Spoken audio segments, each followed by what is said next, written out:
So if you're feeling alone and a bit disoriented and downright angry in this recalibration journey, it's okay. I'm here to tell you, you are not alone. This has been an intensely deep and difficult transformation. But the silver lining is that there is so much magic and beautiful potential to tap into. To me, the most obvious and unexpectedly painful part of this transformation has been becoming consciously aware of everything that our society has become. We are not here to be oppressed by the confines of the patriarchal wounded masculine control systems. So Venus entering Libra has felt somewhat like, wow, we have work to do. It's kind of like when you leave the kids home with dad for a couple of nights and you get back and there's like spaghetti on the ceiling. One kid's like naked crawling across the lawn and there's just utter chaos. That's kind of what it feels like in this energy. Venus has come home. The goddess energy is returning, but there is a lot of cleanup to do. So a lot of these patriarchal wounded masculine control systems are built around the concept of outcome dependency. The feminine is tired of contorting herself to fit into a wounded masculine world. She is tired of her worth being dependent on her output. And she is here now to lovingly tear that shit down. So the tables are beginning to turn. But it's not like the feminism that we saw in like the 60s, 70s, and 80s. It's not about women becoming more like men. This is bigger than that. It's about the world softening, allowing, trusting, and valuing creative expression for the sake of creative expression, for fun and joy and beauty and bliss and harmony, not for money, not forcing creativity to support our survival. Many of us are here right now to embody this goddess energy. We are here to usher in a new level of connection and a new level of healing.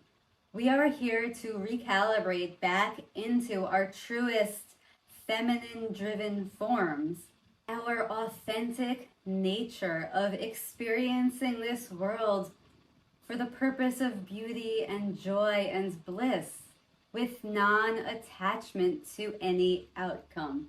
This is essentially death of the all or nothing mentality, death of attachment to outcome. It's death to our self-worth being determined by our wallets, being determined by our output, being determined by how many things and objects and money we can amass. This is about rebuilding our value system to support play, beauty, bliss, joy, and experimentation for the sake of experimentation. By following what lights up our hearts, just because it lights up our hearts, we will usher in the age of Aquarius. Creativity and creation is no longer a means to an end. We aren't going to force it out for money and growth. We're going to let it flow and let it lead us where we need to go next, trusting that the universe fully supports us in that experimentation and we don't actually have to do and build and force anything. Now, on the surface, this may seem pretty obvious. I mean, I feel like millennials to a degree, and especially Gen Z, they know how broken our systems are. The internet is full of memes and examples of where we've gone wrong. However, what most people don't realize is how we fix it. The authority of our rising goddess energy isn't going to come to us through the wounded masculine control systems that are in place now. There's no government that's going to tell us, oh, the age of the goddess energy is here, go enjoy it. It will not be handed to us. The way that we recalibrate the balance between masculine and feminine is an inside job. We have to do it from within each individual first. And what that means is really feeling into ourselves and offering ourselves a lot of compassion and forgiveness. When you peel away the layer of ego around our masculine, there is deep, deep masculine shame about the way that he has structured the world and essentially taken away expression of our most feminine gifts. Now, the feminine at the same time feels so much sorrow around all the times that she looked away. Every choice and every moment of unconsciousness where she allowed this to happen. Every time she didn't step into her full goddess energy and potential. This morning I channeled a very specific Ho'oponopono meditation to deal specifically with these energies and help clear and rebalance it. You can find it in the link below or on my YouTube, The Existential Heroes. So basically what we are feeling right now is the surge of goddess energy rising within us. And on the outside, that seems like it should be very joyful, but for many of us, it's actually been fairly painful. Now, that's not the message of this energy. We are not here to stay in pain. This is a temporary feeling during a major transformation. If you're feeling discomfort or pain or irritability or sorrow or anger or shame, it's because as this goddess energy rises within our 3D body, it's starting to inhabit the space within the confines of our skin. As it does that, it's pushing up and out everywhere that we have blocked it, everything we have done to suppress it, every limiting belief that kept us in wounded patriarchy. So as the energy rises and it pushes all of that to the surface, it can really be a lot to deal with. It can feel very much like an existential crisis. Because to truly embody this 5D new earth energy is an inside job. We don't wait for the outside 3D world to show up and then adjust our energy to match it. It's actually the opposite. We heal ourselves first from the inside out, and then the 3D world responds to that and shows us something different. And we can't do that within our wounded masculine patterns, within our limited beliefs, within our subconscious programming. So it's pushing us to heal those things and bring them up into consciousness and bring them up into light so we can move them out, so we can recalibrate our energy. It is the key to manifestation. It all comes from within. And that can be uncomfortable as fuck. Because while doing this, we may see a lot of things that we don't like about ourselves. A lot of things we don't like about the world that we live in, and it's downright depressing. I mean, I've spent days literally under a blanket, so mad at myself, so mad at the world, trying to reconcile these emotions.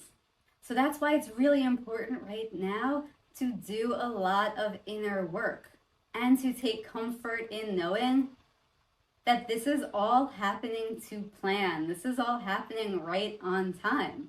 The recent eclipse cycle that just ended and the Scorpio season that we are in right now is in full support of our transformation.